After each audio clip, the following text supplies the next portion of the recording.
बोलिए देवाधिदेव 1008 श्री आदिनाथ भगवान की।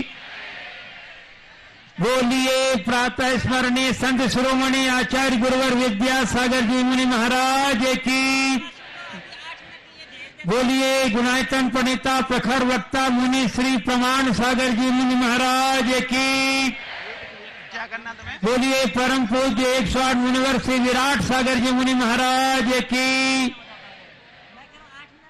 उपस्थित धर्म श्रद्धालु सज्जनों, माताओं एवं बहनों, मध्य प्रदेश की प्रसिद्ध स्वर्ण नगरी रतलाम के लोकेंद्र भवन परिसर स्थित विद्या वाटिका में आज के आयोजित संघ का समाधान के कार्यक्रम में देश विदेश से पधारे श्रावक संस्कार से भाग ले रहे शिवरात्रिगण, स्थानीय श्रद्धालुगण तथा उन सभी श्रोताओं दर्शकों का जो आज यहाँ आयोजित संघ का समाधान के कार्यक्रम का सीधा प्रसारण घर बैठे पारस चैनल और प्रमाणिक ऐप के माध्यम से देख रहे हैं, सुन रहे हैं, आनंद दे रहे हैं। मैं उन सबों का समस्त जैन समाज रतलाम और दिगंबर जैन धर्म प्रभावना समिति रतलाम की ओर से हार्दिक हार्दिक अभिनंदन करता हूं। मैं आपको लिए चलूं संघ का समाधान की ओर। इसके पूर्व हम लोग सभी मिलकर के पूज्य देव के आशीर्वाद से अपने को अभिषेक करेंगे। मेरे साथ बोलिएगा, हाथ जोड़कर मस्तक नवाकर, नमोस्तु गुरुदेव, नमोस्तु गुरुदेव, नमोस्तु गुरुदेव। और चलिए मैं प्रथम प्रश्न के लिए आमंत्रित कर रहा हूं श्रीमती निविता गंगवाल रतलाम को, और उसके बाद तैयार रहेंगी संतोष जी जैन ललितपुर। ओम। Hello hello. नमोस्तु महाराज जी, नमोस्तु नमोस्तु। महाराज जी, मुंह में जबान सब रखते हैं पर कमाल वो करते हैं जो उसे संभाल के रखते हैं। महाराज जी, दो तरह के लोग होते हैं, एक जो हर समय हर जवाब का रिप्लाई देना जरूरी नहीं समझते, और कुछ लोग होते हैं जो कहते हैं कि हम तो मन में कोई पाप नहीं रखते, हम तो मन में कोई बात नहीं रखते, जो होता है मुंह पे बोल देते हैं। तो महाराज जी, और हम पूजा की लाइन में भी बोलते हैं मन में हो सो वचन उचरिए, तो सही तरीका क्या है? देखिए, जबान को संभाल कर रखना चाहिए, जबान का उपयोग करे पर उतना ही उपयोग जितना आवश्यक है। जहाँ तक सवाल है, कुछ लोग बोलते हैं हम तो जो मुंह में आता बोल देते हैं, ये हमारी सत्य धर्म के विरुद्ध है। केवल सच बोलना हमारे लिए उचित पर्याप्त नहीं है, सच बोलने के साथ प्रिय भी बोलना चाहिए। कुछ लोग कहते हैं सच कड़वा होता है, संत कहते हैं जहां कड़वाहट है वहां सच नहीं। सच तो माधुर्य का नाम, अगर कड़वाहट है तो झूठ है। तो सत्यम ब्रूयात प्रियम ब्रूयात ना ब्रूयात सत्यम अप्रियम ना नृतम च प्रियम ब्रूयात ऐसा धर्म सनातन। सच बोले, प्रिय बोले, अप्रिय झूठ, अप्रिय सत्य ना बोले और प्रिय झूठ ना बोले, ये हमारा धर्म, इसे हमें ध्यान में रखना चाहिए। संतोष जी जैन ललितपुर, उसके बाद तैयार रहेंगे मनीषा जैन भुंडर। गुरुवर के चरणों में बारंबार नमोस्तु नमोस्तु नमोस्तु। ललितपुर की जैन समाज की ओर से नमोस्तु नमोस्तु। हे गुरुवर, जैन समाज में जब कोई आदमी गुजर जाता है तो उसका आज दाग लगता है और कल तीसरा और तेरह इकट्ठा होने लगा है, और उसके बावजूद भी जनवाणी और शास्त्र भेंट होने लगे हैं। ये क्या गुरुवर कहाँ तक सही है? इसका शंका सर्वोचित है। 13 दिन के पूर्व 12 दिन तक सूतक होता है, और तब तक कोई भी धर्माराधन उनके द्वारा नहीं होना चाहिए। अपनी सुविधा से लोग उठावना कर लेते हैं तीसरे दिन, वो बात अलग है, लेकिन जो शोक वास्तविक रूप से समाप्त होता है उसका शास्त्रीय विधान है देव पूजन और पात्रदान। देव पूजन और पात्रदान से शोक की समाप्ति होती है, इसलिए आखिरी दिन शांति विधान करते हैं 13वीं में, और चतुर्विध दान देते हैं। तो ये दान और पूजा ही शोक समाप्ति का आधार है, जो कि तीसरे के दिन कतई उचित नहीं है। जो हमारी शास्त्रीय व्यवस्था है उसी अनुरूप करना चाहिए। ठीक है, आजकल लोगों की व्यस्तता है, तो रोज रोज की बैठक आप मिटा दे, बात अलग है, लेकिन दान आदि की क्रियाएं सब 13वीं के दिन ही होना चाहिए। शास्त्रों जिनवाणी बांटते मतलब नहीं, बिल्कुल नहीं होना चाहिए। श्री मनीषा जैन भुंडर, उसके बाद तैयार रहेंगे श्री ओम प्रकाश जी गर्ग रत्नाम। ओम विजय।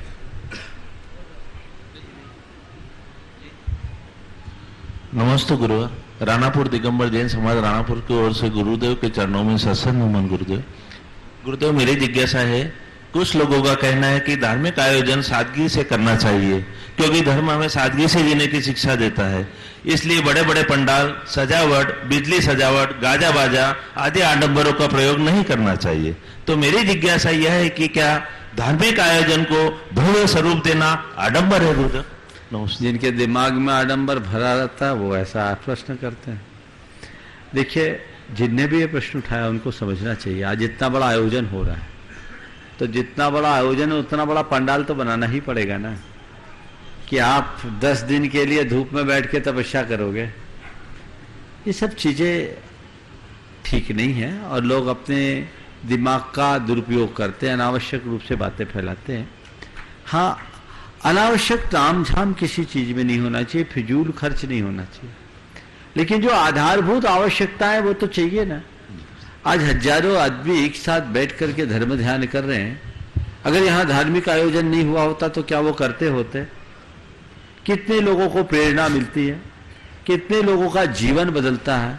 अगर हम तुलनात्मक दृष्टि से देखें तो हम कह सकते हैं जितना हमारा इनपुट है उससे अनंत गुना आउटपुट है, ये निकलता है। ऐसे लोगों को केवल धार्मिक आयोजनों के फिजूल खर्चे दिखते हैं, शादी ब्याह के फिजूल खर्च नहीं दिखते, तुम्हारे घर गृहस्थी के दूसरे आयोजनों के फिजूल खर्च नहीं दिखते जिसका कोई लाभ नहीं, राजनीतिक आयोजनों के फिजूल खर्च नहीं दिखते, केवल धार्मिक आयोजनों में फिजूल खर्च है। कहाँ फिजूल खर्च? ये तो पूर्ण सात्विकता है और हृदय में सात्विक भावों को भरने की बात है।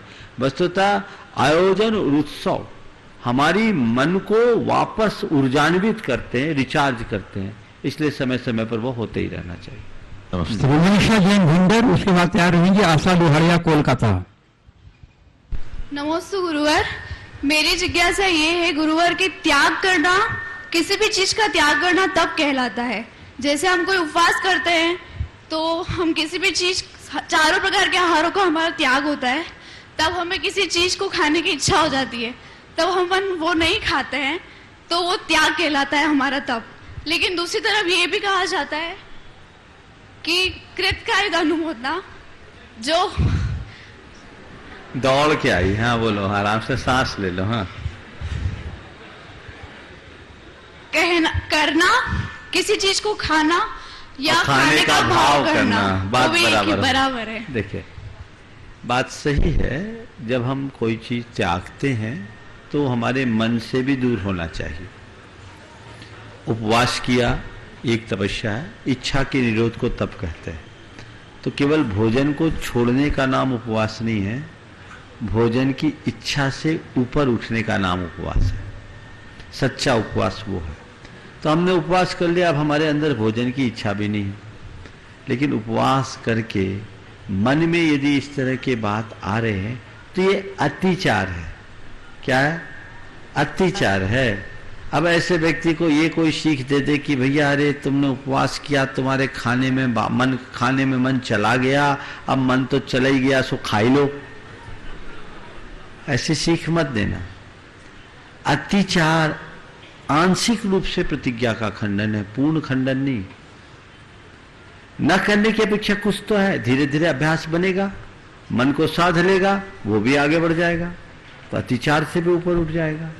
तो वो सब चीजें धीरे धीरे होती है और उसको हमें बहुत समझदारी से समझना चाहिए। इसलिए जब भी हम कोई नियम ले खुद के लिए तो ये देखें कि मेरे नियम में कोई कमी न रहे, और सामने वाला अगर कोई नियम ले तो ये मत देखो वो क्या कर रहा है, ये देखो वो क्या नहीं कर रहा है। समझ गए? चलिए। नमस्ते। श्रीमती आशा लोहिया कोलकाता, उसके बाद तैयार रहेंगे श्रेयांश जैन झांसी। गुरुदेव कोटिश नमन, कोटिश नमन। मेरा प्रश्न है, हम संसार की पहेलियों को तो सुलझा लेते हैं, परंतु गुरुदेव कहा जाता है कि जीवन एक अनबूझ पहेली है, इसे हम कैसे सुलझाएं? कृपा मार्गदर्शन करें। जीवन पहेली है, पहले इतनी समझ लो तब समझा सकोगे। मुश्किल तो यह है कि लोगों को यही ज्ञान नहीं कि जीवन एक पहेली है। तो जीवन पहेली है इसे जानो, और जब जीवन पहेली होगी तब हम उसको सुलझा सकेंगे, सुलझाने में समर्थ हो सकेंगे। तो आपने पूछा है जीवन की पहेली को हम कैसे समझाएं? कुछ नहीं समझाना है, जीवन की पहेली अपने आप सुलझ जाएगी। काश हम जीवन को समझ लें और दो बातों को याद रखें। हमारे जीवन की एक छोर में जन्म है, एक छोर में मरण है, जो बीच का हिस्सा वो जीवन है, हमें इसे संभालना है। इतनी बात समझ में आ जाए तो हमारे मन में कोई गुत्थी नहीं रहेगी, जीवन में अपने आप सहजता और सरलता आ जाएगी। नमोस्तु गुरुदेव। कृष्णांश जैन झांसी, उसके बाद तैयार रहेंगी सुश्री सिंती जैन थलोद सिंगोली। गुरुदेव नमस्तु नमस्तु नमस्तु। गुरुदेव शंका है कि यह जानते हुए भी कि छोटी छोटी बातें दिल में रखने से बड़े बड़े रिश्ते भी टूट जाते हैं, फिर भी कई ऐसी बातें होती हैं जो दिल में नहीं रखना चाहते हैं लेकिन दिल से बाहर नहीं निकल पाती, तो क्या उपाय बताइए? देखिए, जो चीजें नहीं रखना चाहिए वही लोग रखते हैं। आपने पूछा है कि उनको बाहर निकालने का उपाय क्या करें। बस प्रतिक्रमण करो, मन को साफ करो, बार बार इस बात को दोहराओ कि नहीं, मुझे ये बात अपने मन में नहीं रखनी, ये बात मुझे मन में नहीं रखनी, मैं इसे छोड़ता हूं, मैं इसे छोड़ता हूं, मैं इसे छोड़ता हूं। अगर बार बार आप इसको दोहराएंगे तो धीरे धीरे वो बातें आपके मन से निकल जाएंगी। सुश्री सिंधी जैन थलोद सिंगोली, उसके बाद तैयार रहेंगे श्रीमती साधना सुशील जैन गुना। नमोस्तु गुरुवर। गुरुवर, चाणक्य बहुत ही बुद्धिमान आदमी था। वह ऐसे प्लान बनाता था कि हर स्थिति में सैकड़ों बैकअप हो, मतलब कंडीशन चाहे कुछ भी हो पर उसका बचाव पक्का था। वह बहुत आगे तक की सोच सकता था। तो महाराज जी, हमारे अंदर वह सोच कैसे आए? मतलब तुम चाहती हो कि मैं चाणक्य बन जाऊं? उसके जैसे सोच। देखिए, निश्चित चाणक्य के अंदर एक प्रतिभा थी। चाणक्य को एक अर्थशास्त्री के रूप में भी जाना जाता है और चाणक्य को एक कूटनीतिज्ञ के रूप में भी जाना जाता है, और उसका एक अपना प्रबंधन था। ये उसकी नैसर्गिक प्रतिभा थी। आपने पूछा है कि हम चाणक्य जैसी प्रतिभा कैसे पाएं, तो देखो, मैं आपसे इतना कहूंगा कि चाणक्य जैसी हम प्रतिभा पाएं या ना पाएं, चंद्रगुप्त मौर्य जैसा समर्पण अपने भीतर जगा ले, जीवन धन्य हो जाए।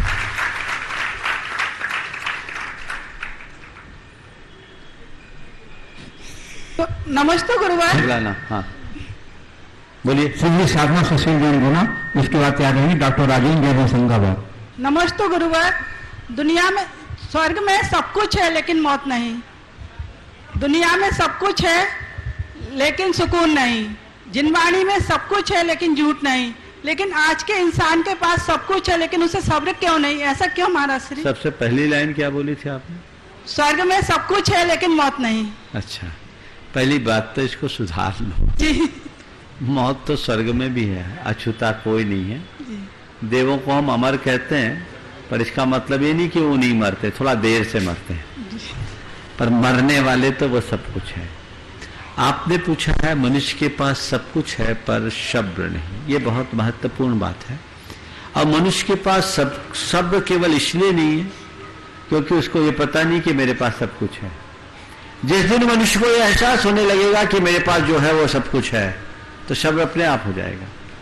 पर मनुष्य को ये लगता है कि नहीं, मेरे पास नहीं है, दूसरों के पास बहुत कुछ है, मेरे पास कुछ नहीं है। ये जो सोच है, ये मनुष्य के भीतर हृदय में असंतोष को बढ़ाने वाली सोच है।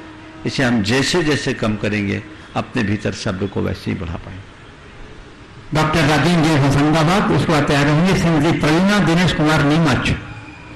ओम।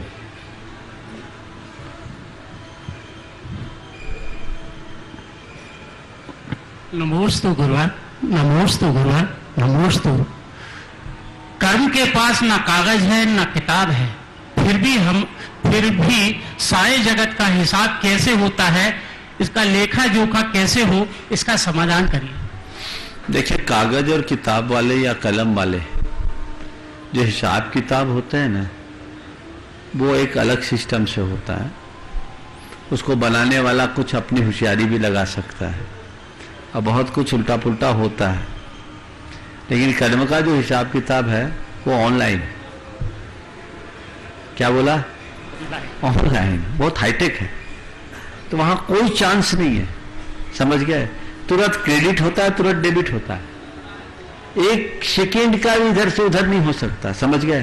कागज में तो तुम लोग कच्चे पक्के कर लेते हो, लेकिन जो ऑनलाइन ट्रेडिंग उसमें कोई कच्चा पक्का होता है क्या? सारा रिकॉर्ड बुक्स में होता है। तो कर्म ने शुरू से अपना सिस्टम ऑनलाइन बना रखा है।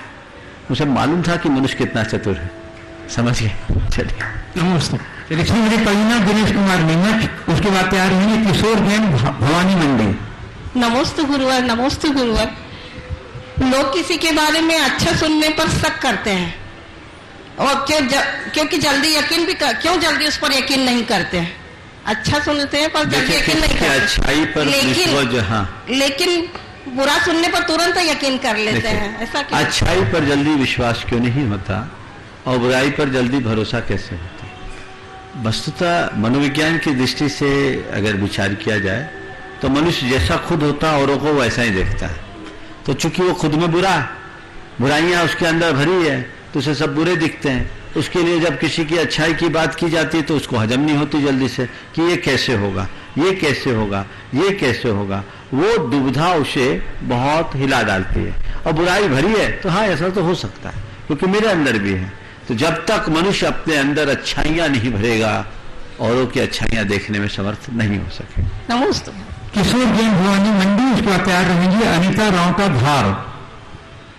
परम पूज्य गुरुदेव के चरणों में मेरा व मेरा परिवार व मेरी बहुत आशीर्वाद जल्दी पुष्प करो और कोई किसी की नमोस्तु नहीं करना, सीधे अपनी नमोस्तु करके सवाल करना। हाँ। हे गुरुदेव, मेरा एक प्रश्न है, जो शिव को जानता है वह शव को देखकर कभी रोता नहीं है, पर हे गुरुवर, शायक सम्यक दृष्टि जीव राम अपने भाई लक्ष्मण के शव को लिए 6 माह तक मिलाप करते रहे, तो हे गुरुवर तब ये शिव को भूल गए थे क्या?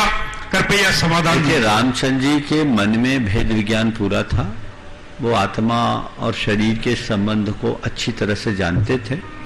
हम लोग कहते हैं कि रथ लक्ष्मण के मृत काया को लेकर वो घूमते रहे, पर लक्ष्मण मृत हमारी और आपकी नजर में थे।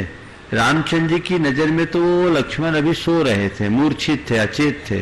रामचंद्र जी के अंदर का भ्रातृप्रेम उन्हें मानने के लिए तैयार नहीं होने दे रहा था कि लक्ष्मण का प्राणांत हो गया है। तो जब तक दृष्टि में ऐसी और महापुरुषों का दिव्य शरीर कुछ विशिष्टताओं को लिए होता है, वो दिव्य शरीर था, उसमें कुछ वैशिष्ट था और उस विशेषता के कारण उनके शरीर में कोई विकृतियां आई नहीं। तो रामचंद्र जी इस कारण से इस बात को नहीं स्वीकार पाए कि लक्ष्मण का प्राणांत हुआ। नमस्ते गुरु। नमोस्तु गुरुदेव, नमोस्तु गुरुदेव। मेरे और मेरे परिवार की ओर सबको बारंबार नमोस्तु। महाराज जी मेरा प्रश्न है, फिर अब परिवार वाले नहीं बोलना कोई, हाँ नहीं तो पेनाल्टी लगाऊंगा। हाँ। अनिता राव का धार, उसको तैयार रहेंगे रुचि जैन बिहार। पहाड़ इतना कठोर है पर लोहा उसे तोड़ देता है, लोहा इतना कठोर है पर अग्नि उसे पिघला देती है, आग इतनी प्रचंड है कि पानी उसे ठंडा कर देती है। तो महाराज हमारे मन में क्रोध, मान, माया लोभ का जो घड़ा भरा हुआ है उसे किस चीज से तोड़ा जा सकता है? संकल्प से। किससे? संकल्प से। लोहा चट्टान को फोड़ता है, अग्नि लोहे को गलाती है, पानी अग्नि को बुझाता है और हवा पानी को उड़ाती है। लेकिन मनुष्य के संकल्प में इतनी बड़ी ताकत है कि वो संकल्प के बल पर वादियों में भी गुलाब खिला सकता है, वो हवा को भी बांध सकता है, पानी को भी बांध सकता है, अग्नि को भी बुझा सकता है, चट्टान को भी, लोहे को भी गला सकता है और चट्टान को भी फोड़ सकता है। तो अपना संकल्प जगाइए, जीवन को आगे बढ़ाइए। नमोस्तु भगवान। रुचि जैन बिहार, उसके बाद तैयार रहेंगी निवेदिता जैन कतर। गुरुवर नमोस्तु। कहते हैं कि हम अपनी तकदीर खुद ही बना सकते हैं, क्योंकि जैसा हम कर्म करेंगे वैसा ही हमें फल मिलेगा। लेकिन एक कोटेशन है कि तकदीर के लिखे पर कभी शिकवा न कर, तू अभी इतना समझदार नहीं हुआ कि रब के इरादे समझ सके। तो हमें इन दोनों में से किसे पालन करना चाहिए? देखिए, बात सही है, हम जैसा करेंगे वैसी हमारी तकदीर होगी। ये कथन अपनी जगह बहुत सही है। और जो तकदीर के इरादे पर तो इतना शिकवा मत कर, क्योंकि हम अभी इतने समझदार नहीं हुए हैं कि तकदीर को समझ सके, ये अपनी जगह सही है।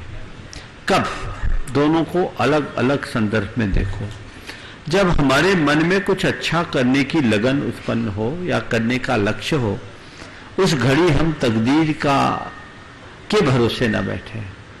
उस घड़ी हम ये सोचे कि हम जो करेंगे वो होगा, और हम कर सकते हैं, मुझे करना है, अच्छे से अच्छा करना है तो अंजाम होगा। लेकिन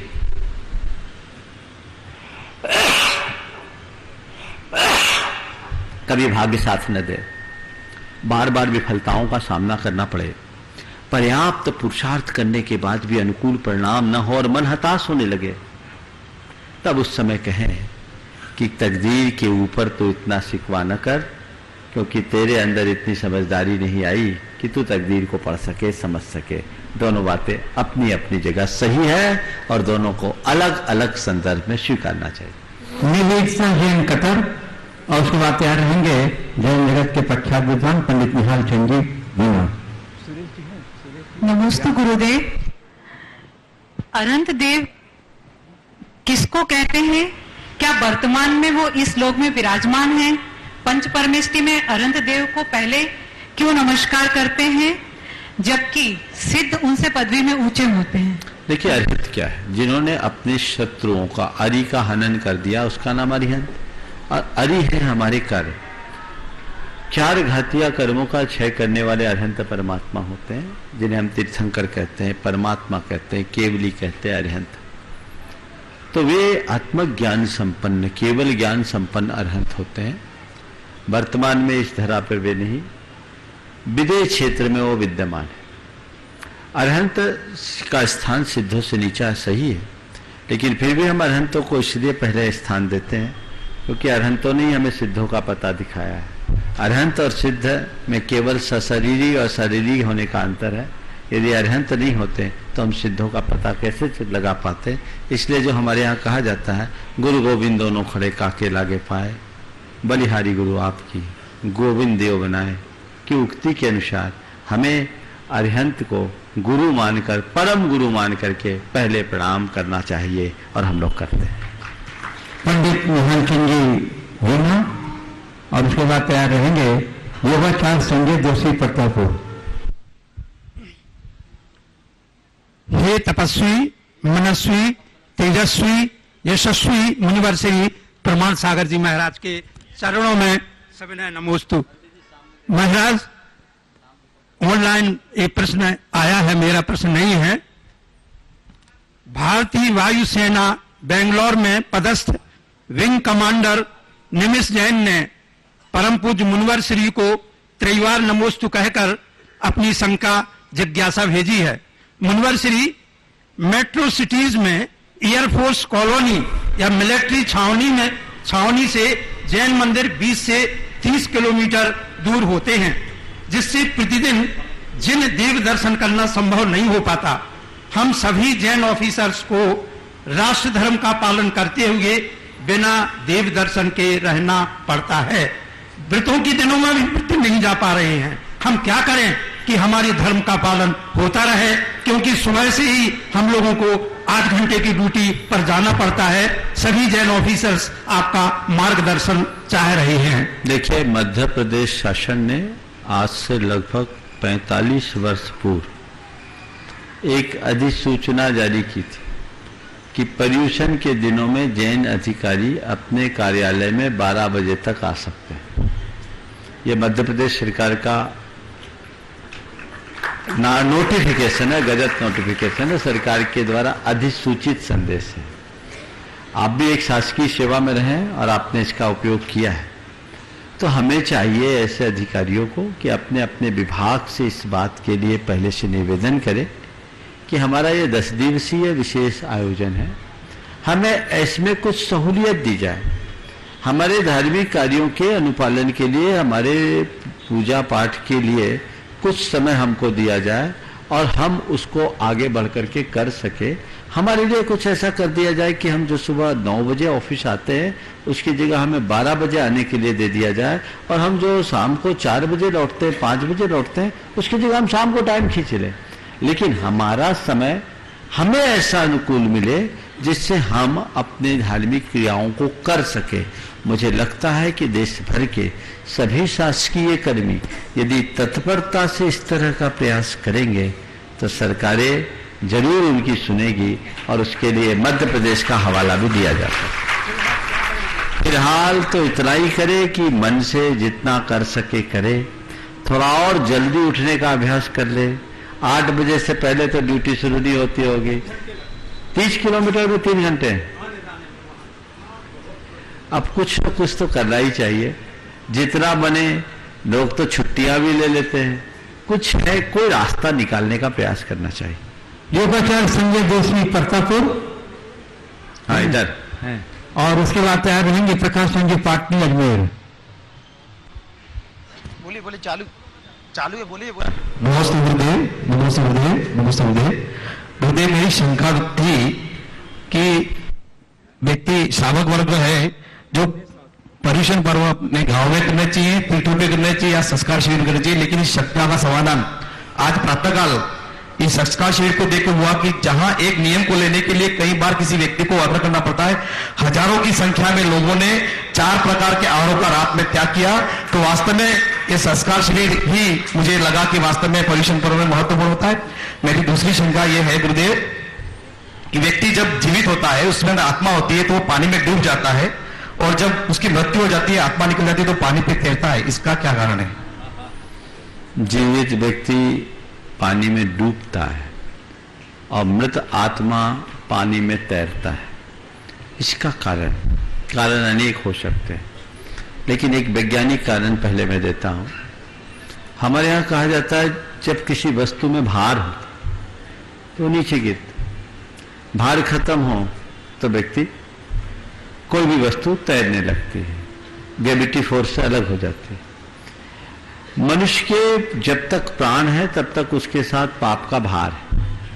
प्राण निकल गए तो उसका पाप उसके साथ चला गया, तो जब पाप चला गया तो केवल शरीर बचा, इसलिए शरीर लाइट होकर के ऊपर उठ गया। समझ गए?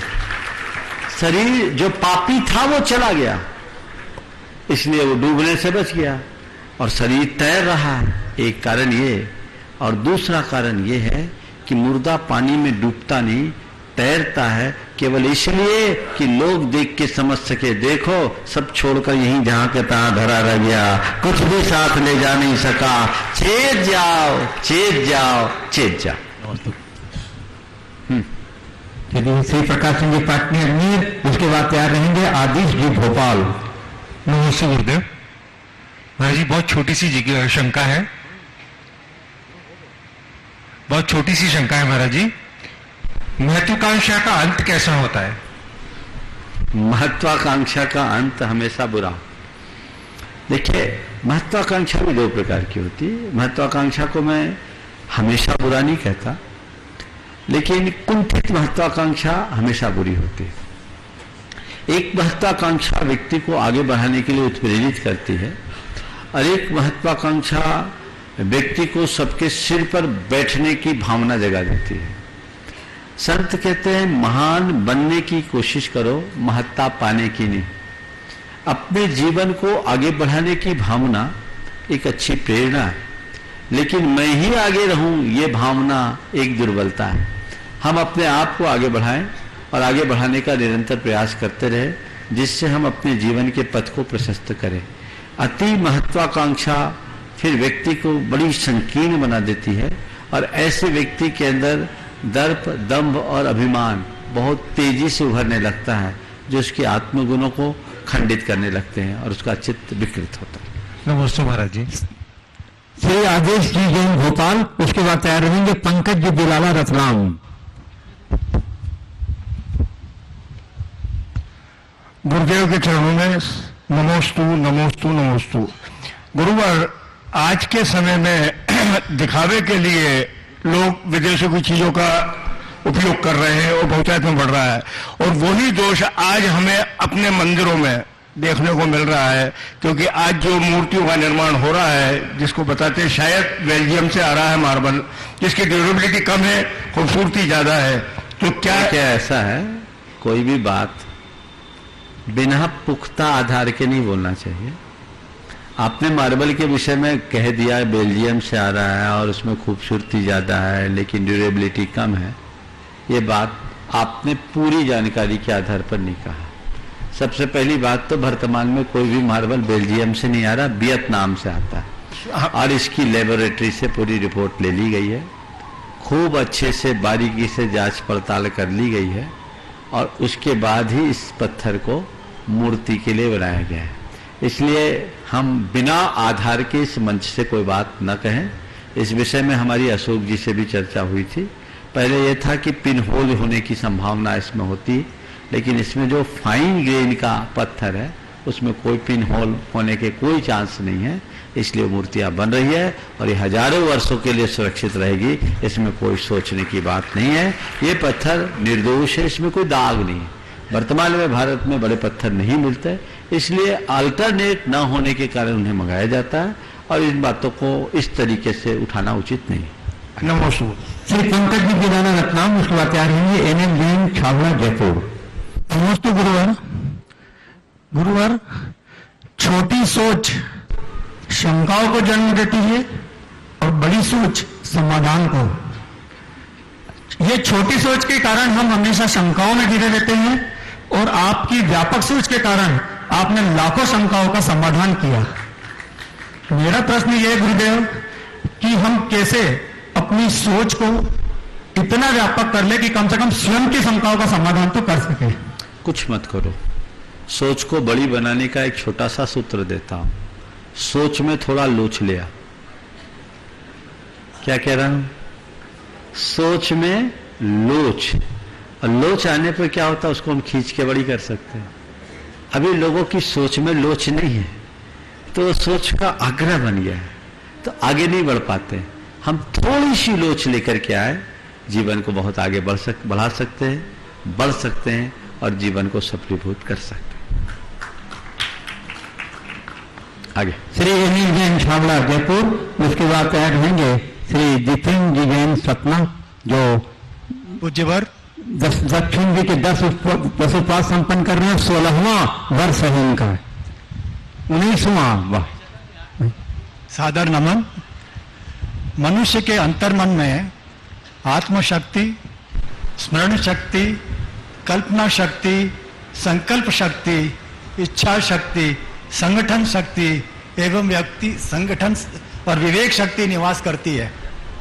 इनको विकसित करना, समझना और सदुपयोग में लेना व्यक्ति की क्षमता पर निर्भर है और इसके लिए अंतर्दृष्टि की आवश्यकता पड़ती है। तो व्यक्ति इसको कैसे विकसित करे? देखिए, अपनी शक्तियों को कैसे विकसित करे, बस ज्यादा कुछ करने की जरूरत नहीं है। व्यक्ति जिस दिन अपनी आत्मशक्ति को पहचाने ले और उसके प्रति निष्ठा जगाकर अभिव्यक्ति का प्रयत्न शुरू कर दे, तो बाकी सारी शक्तियां अपने आप प्रकट होने लगती हैं। जब तक आत्मशक्ति ना हो तब तक कुछ नहीं हो सकता। तो अपनी आत्मशक्ति को हम कैसे जगाएं, सबसे पहला सवाल मैं यहां से लेता हूं।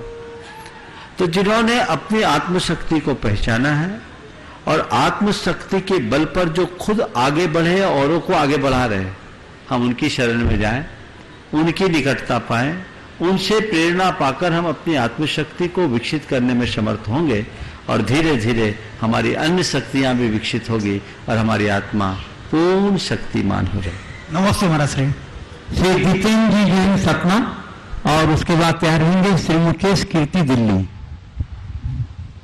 नमोस्तु भगवान, नमोस्तु। हे गुरुदेव, मैं धर्म की बड़ी बड़ी बातें नहीं जानता हूँ, ना ही ज्यादा पूजा पाठ व्रत आदि ही करता हूँ, परंतु पिछले 19 वर्षों से लगातार 10 लक्षण व्रत में 10 उपवास कर रहा हूँ। तो क्या यह मेरी चेतना को अपनी मंजिल तक पहुंचाने के लिए सहायक होगा? देखिए, 10 उपवास करना बहुत अच्छी बात है। मुझसे कई लोग बोलते हैं कि जो लोग 10 दिन तो उपवास कर लेते हैं और 11वें दिन तो फिर वही ढर्रे में चले जाते हैं, तो उनके 10 दिन के उपवास करने का क्या फायदा? बहुत सारे लोग बोलते हैं। पर ऐसे लोगों से मैं ये कहता हूं कि इस तरह से नकारात्मक मत सोचो, बल्कि ये सोचो कि 355 दिन जो व्यक्ति पूरी तरह से धर्म कर्म से विमुख होता है, ऐसा आदमी भी 10 दिन धर्म कर लेता है। यह क्या कम आश्चर्य की बात है? पर तुम्हें देख करके थोड़ा सा मुझे आश्चर्य होता है। आश्चर्य क्यों होता है? अरे 1 साल हो गए, 2 साल हो गए, 3 साल हो गए, 19 साल हो गए, एक ही क्लास में कब तक रहोगे भैया? अब तो आगे बढ़ो, कुछ बदलो। ये पुराना बिगड़ा नवाब है, सुधर तो काफी गया है, लेकिन अब आगे बढ़ो। इस बार ऐसा संकल्प लेकर के जाओ कि नहीं, यहां मेरी जितनी सजीवी चर्या है, घर जाकर के मैं उतना ही सदा जीवन जीऊंगा। वापस अब हम उस मार्ग की पुनरावृत्ति नहीं करूंगा।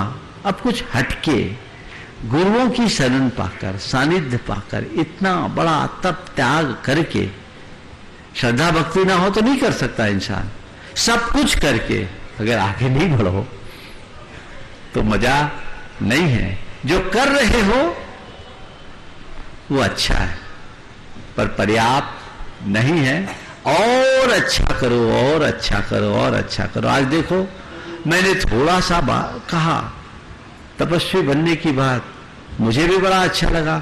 एक साथ इस सभा के 90% हाथ ऊपर उठ गए, चारों प्रकार के आहार के त्याग के। ये अपने आप में रिकॉर्ड, ये रिकॉर्ड है। रात्रि में 4 प्रकार के आहार का त्याग। तो ये भाव जैसे जगते हैं, अपने भी भाव बढ़ाओ। कैसे महाराज जी? बस संकल्प ले ले, यहीं से बंध के जाएगा। काय का ओम बताएंगे। चलिए मुकेश की दिल्ली और सिवाय कुछ आवश्यक जानकारी शेयर करूंगा।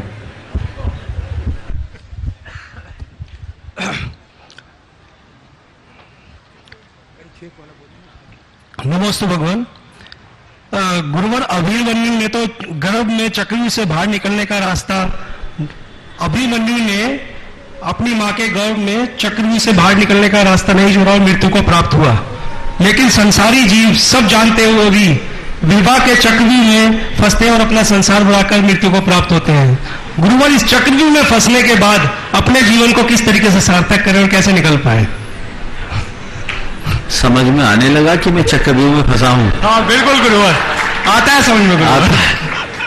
चलो इनको देख के बाकी लोग समझ ले, जो अभी नहीं घुसे तो बहुत अच्छी बात है। बंधुओं, लोग कहते हैं कि विवाह एक चक्रव्यूह है, पर मेरा मन इसको नहीं मानता। मैं इसे चक्रव्यूह नहीं बोलता। मेरी दृष्टि में विवाह एक दीक्षा है। विवाह एक दीक्षा है, गृहस्थ की दीक्षा, गृहस्थी में प्रवेश करने की दीक्षा। और जब गृहस्थी में प्रवेश कर गए हो तो गृहस्थ धर्म का निर्वाह करो तो तुम्हारे जीवन का कल्याण होगा। हमारे तीर्थंकर भगवंतों ने 2 धर्म का उपदेश दिया, साधु धर्म और श्रावक धर्म। गृहस्थ धर्म, गृहस्थ धर्म विवाह के बाद ही प्रारंभ होता है, तो विवाह के उपरांत गृहस्थ धर्म का पालन कीजिए तो कोई चक्रव्यूह नहीं है, परंपरा से मुक्ति पाओगे। और गृहस्थ बन करके भी खटकर्मों में लगे रहो तो कोई उपाय नहीं, फिर तो पता नहीं कहां कहां सड़ोगे। तो अपने गृहस्थ धर्म का पालन करो। विवाह को इसीलिए धर्म में विवाह की संज्ञा दी गई है, उसके अनुरूप चलो। बंधुओं, पिछले दिनों जैसा कि आप लोग को मालूम है कि कर्नाटक में बहुत केरल में बहुत भीषण बाढ़ आई और बाढ़ की विभीषिका को देख कर तुझ गुरुदेव का दयालु हृदय द्रवित हो उठा और उन्हें समाज को प्रेरणा दे कि बाढ़ पीड़ितों के लिए समाज को बढ़ चढ़ करके भाग लेना चाहिए, आगे आना चाहिए। तुझ गुरुदेव की प्रेरणा से यहाँ रतलाम में 12 लाख रुपए की राशि एकत्रित की गई बाढ़ पीड़ितों के लिए, जिसके अंतर्गत 7 लाख रुपए की राशि आवश्यक सामग्री के लिए सीधे केरल भेज दिया गया और 5 लाख रुपए की राशि जो शेष थी आज मध्याह्न काल तत्काल स्तोत्रवाचन के क्रम में यहाँ स्थानीय आयुक्त महोदय, जिलाधिकारी महोदय, एसपी महोदय, अन्य पदाधिकारीगण आए थे। उन्हें आज समाज के द्वारा वह चेक उनको सौंप दिया गया। पदाधिकारियों ने समाज के इस कृत्य का और गुरुदेव के प्रति अपनी भूरी भूरी धन्यवाद और अपनी भावना व्यक्त की है। इसी के साथ एक बंधुओं, जो विभीषिका आई थी बाढ़ की, और अधिकारियों ने जो जैन समाज ने बाढ़ पीड़ितों के लिए जो इतनी बड़ी राशि एकत्रित की और उसके लिए जैन समाज के पहल का बहुत स्वागत किया और उन्होंने कहा कि जैन समाज तो बराबर अग्रणी रहती है, जब जब भी देश को आवश्यकता हुई है जैन समाज हमेशा आगे रहती है और आज भी उसी के अनुरूप जैन समाज ने जो दान दिया है और विशेषकर गुरु जी की प्रेरणा के लिए गुरु जी के प्रति वो बड़े नतमस्तक रहे और गुरु जी के प्रति अपनी भावना व्यक्त की। और बंधुओं, एक दूसरी बहुत महत्वपूर्ण जानकारी मैं आपको सेवन करना चाहता हूं, आप थोड़ा सा ध्यान से सुनिएगा। बंधुओं, पिछले दिनों जो भारत की जनगणना हुई उसके अंतर्गत भारत में जैनों की संख्या बता दो 44.4 लाख, जो कि 0.4% है, जो कि यथार्थ से बहुत कम है। गुरुदेव को ये बात बहुत खटकी और उन्होंने समाज को प्रेरणा दी कि आगामी 2021 में जो जनगणना होना चाह रहा है उसके लिए समाज को अभी से तैयार हो जानी चाहिए, अपनी अभियान चलानी चाहिए ताकि 2021 में होने वाले जनगणना में हमारे समाज का सही प्रारूप आ सके। इसके लिए 2 प्रारूप तैयार किए गए हैं। प्रथम प्रारूप जैन मंदिर की जानकारी के लिए, जिसमें जैन मंदिरों की जानना की जाएगी। इस प्रारूप में 5 मदों की जानकारी हम आप लोगों से चाहेंगे। मंदिर का नाम, मंदिर का पता, मंदिर के मैनेजर, अध्यक्ष, सचिव का मोबाइल नंबर और अगर आपके पास जानकारी हो तो सूचित करें कि यह मंदिर कब बना था। यह जानकारी मिलेगी तो हमारे जो 40,000 जो मंदिर हैं जो अलग अलग गांव और शहरों में स्थित हैं उनका जीर्णोद्धार भी समय पर और पूजा आदि संभव पर व्यवस्था हो सकेगी। साथ साथ ये 40,000 मंदिर हमारे जैन प्रभावना के स्रोत भी होंगे। तो ये जो पहला प्रारूप हुआ जनगणना का, और दूसरा प्रारूप है मनुष्य के सुझाव के स्वरूप ही जैन गणना का कार्य होगा। 2021 में जनगणना शुरू होगी। उससे पहले महाराज से का अनुदेश है कि इसी 10 लक्षण पर्व के समय में जनगणना कार्यक्रम एक प्रारूप बनाकर श्री लॉन्च होगा। इस समय जैन संख्या के लिए कुल मिलाकर 5 मदों की जानकारी करनी है। पहला तो है जैन पता, उसके बाद में मुखिया का नाम, उसका मोबाइल नंबर और परिवार में सदस्यों की संख्या। अगर इतनी जानकारी हमें मिल जाएगी तो हम जनसंख्या से पहले एक बहुत बढ़िया आधार तैयार करेंगे और यह समग्र जैन समाज के लिए एक मील का पत्थर साबित होगा। आप सभी से अनुरोध है कि जब भी यह लॉन्च हो अपना इसमें भारी सहयोग। लॉन्च हो गया है और हमारे समाज को समृद्ध बनाने में, समग्र बनाने में और सुरक्षित बनाने में इसके लिए एक वेबसाइट तैयार हुआ है censusforjain.com। फिर से सुन लें, censusforjain.com। और इसके लिए एक हेल्पलाइन भी खोली गई है जिसके नंबर हैं 7251-845-845। फिर से सुन लें, 7251-845-845 और दूसरा नंबर है 7252-845-845। और ये दोनों नंबर प्रातः 10 बजे से सायं 6 बजे तक उपलब्ध रहेंगे। इसके अलावा मुनि प्रमाण सागर.net और प्रमाणिक ऐप पर भी आप अपनी जानकारियां दे सकते हैं। तो एक बहुत ही स्तुत्य कार्य, बहुत आवश्यक कार्य है। और मैं पूज्य गुरुदेव से यह प्रार्थना करूंगा कि थोड़ी आप प्रेरणा समाजवासियों को दे दें ताकि अच्छी जागृति हो सके। देखिए, आज 2 अच्छे पहल हुए।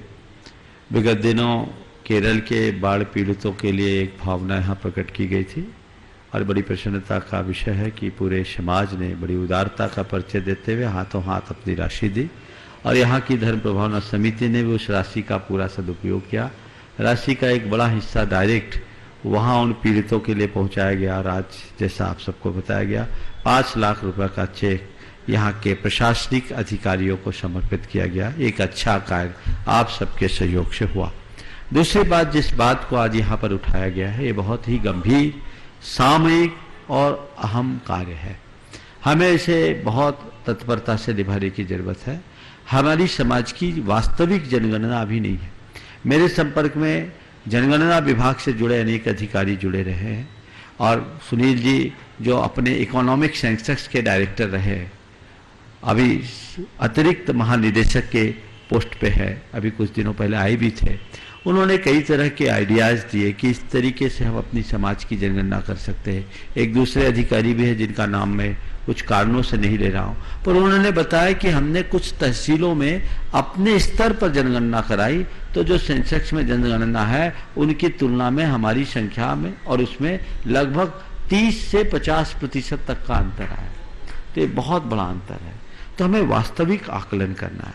तो मेरे मन में एक योजना आई कि हम जैन सेंसस अपने स्तर पर कराए ताकि उसको हम करा करके एक डाटाबेस तैयार करके सरकार तक समय पर उसे पहुंचाएं। चूंकि 2021 की जनगणना में भी 2 वर्ष का विलंब है, उससे पूर्व यदि समाज सावचेत हो जाए तो हम बहुत अच्छे परिणाम इसमें ला सकते हैं और परिवर्तन आ सकता है। क्योंकि हमारी जनसंख्या का जो वृद्धि दर है वो 5% है, जो कि कभी 26% था। इसका कम हो जाना, जबकि कोई बीमारी नहीं, कोई महामारी नहीं, कोई और बात नहीं, कोई युद्ध नहीं, फिर ये कम होना एक बहुत बड़ी चिंता का विषय है। तो इसकी तरफ हमारा सबका ध्यान जाना चाहिए।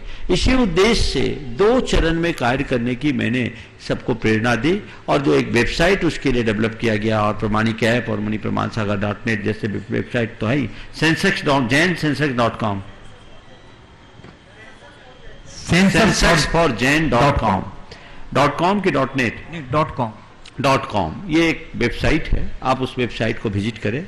और हमें 2 बातें मुख्य रूप से चाहिए। हमने प्रथम चरण में मंदिरों की गणना करने का एक इसलिए कहा, इसमें मंदिर से तात्पर्य मंदिर ही नहीं, मंदिर, उपासरे और स्थानक जो हमारे जैन धर्म स्थान हैं चारों संप्रदाय के, उनका हमारे पास पूरा डाटा हो। और जब वो हमारे हाथ में आ जाएगा तो उन मंदिर के प्रमुखों के माध्यम से हम उसके इर्द गिर्द रहने वाले लोगों के साथ अपना संपर्क बना सकेंगे। दूसरा, इतने सारे लोग इस कार्यक्रम को देखते और सुनते हैं, उन लोगों का भी हमें एक बड़ा डाटा आ जाएगा तो उनके माध्यम से हम उनसे संबद्ध अन्य लोगों के बारे में जानकारी ले सकते हैं। हमारे पास भारत सरकार के द्वारा की गई जनगणना में 2011 की जनगणना में किस किस तहसील में कितने कितने जैन है इसका पूरा डिटेल आ गया है। तो इसमें आप लोग अगर अपना नाम देंगे और आप जुड़ेंगे, अपनी जानकारियां देंगे तो उससे एक दूसरे को कोरिलेट करने में अनुकूलता होगी। तीसरी बात, इसके पीछे का एक बहुत बड़ा मकसद है जो समाज के लिए बहुत ही अच्छा, कल्याणकारी, आवश्यक और प्रासंगिक है। वो ये है कि अगर हम 44 लाख जैन की बात करते तो ज्यादा से ज्यादा हमारे परिवार होंगे 9 लाख जैन परिवार। हम 9 लाख जैन परिवारों से सीधा अपना संपर्क बनाते हैं तो उसमें कोई अगर गरीब कमजोर परिवार हो तो हम उन्हें चिन्हित करके सक्षम भी बना सकते हैं। आप सबको अभी सुनकर आश्चर्य होगा, दुख भी होगा कि पुराने सेंसस में कुछ भिखारी भी जैन हैं जिनकी संख्या 200-300 के या 2-3 हजार के, ज्यादा नहीं, मैं आंकड़ा भूल रहा हूं। हो सकता है ये झूठा होगा क्योंकि बहुत सारी चीजें ऐसे कर सकते हैं, लेकिन यदि एक भी भिखारी है जैन समाज में तो जैन समाज के लिए बहुत लज्जा की बात है। हम लोगों का पहला प्रयास करना चाहिए कि हम जहां मंदिर बनाते हैं वहां समाज भी बनाएंगे और समाज को आगे बढ़ाएंगे। हमारी भावना है कि इस तरह का हम अपने स्तर पर एक आर्थिक सर्वे भी कराएं और समाज का जब आर्थिक सर्वेक्षण होगा तो उसके आधार पर जरूरतमंद लोगों के लिए आधारभूत योजनाएं बनाई जाएगी और उनके लिए कल्याण के कार्यक्रम बनाएंगे ताकि हमारी समाज का एक भी व्यक्ति कमजोर ना हो सके, सब तरफ से समर्थ हो। तो इसके लिए आप सबकी सहभागिता आवश्यक है। आपको अपने सहयोग के लिए हाथ आगे बढ़ाना होगा। प्रथम चरण में कुछ नहीं करना है। इस टेक्नोलॉजी का प्रयोग किया गया है कि डोर टू डोर जाकर के जनगणना कराना बहुत समय और श्रम साध्य है, व्यय साध्य है। इस वेबसाइट के माध्यम से आज जैन समाज पूरा का पूरा प्रबुद्ध समाज है। आप जितने लोग इस कार्यक्रम को सुन रहे हैं, आज से अभियान चले 6 महीने तक रोज ये अभियान चलेगा और हर व्यक्ति जहां जहां भी जिसको भी जानकारी है वे जानकारियां जरूर दे। आज से ही वेबसाइट को आप खोलना शुरू करें। व्यवस्थाएं सब बन गई, पूरा डिटेल है। आज से ही वेबसाइट में आप अपने डाटा देना शुरू कीजिए ताकि उन सब चीजों की प्रामाणिक रूप से संकलन करके लोगों तक पहुंचाया जा सके, उसे प्रकाशित किया जा सके। और मैं तो कहता हूं जो ज्यादा से ज्यादा जानकारियां दे उन्हें पुरस्कृत भी किया जाए, ऐसा प्रयास किया जाए। और जो आप जानकारी देते हैं, आपके पास यदि कोई डाटा है, प्रामाणिक डाटा है, आप भेजिए। उसके प्रकाशन में जो भेजे उसका नामोल्लेख भी किया जाए कि ये कार्य इनके सौजन्य से प्राप्त हुआ है, तो एक बहुत बड़ा काम होगा। मेरा मानना है कि आज सबसे बड़ी आवश्यकता है तो समाज को समर्थ बनाने की आवश्यकता है, सशक्त बनाने की आवश्यकता है। समाज के सशक्तिकरण की शुरुआत करनी है और उसका ये पहला चरण है समाज की जनगणना और आर्थिक सर्वेक्षण।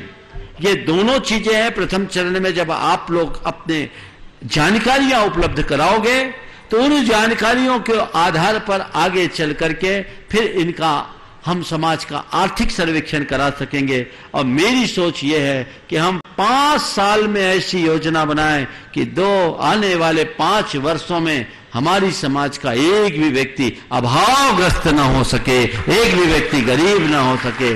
जैन समाज कहने को संपन्न समाज कहलाती है, लेकिन ऐसे भी जैन बहुत सारे हैं जिनको आज 2 वक्त की रोटी भी नहीं मिलती, जिनको पेट भरने के लिए बर्तन भी मांजना पड़ता है।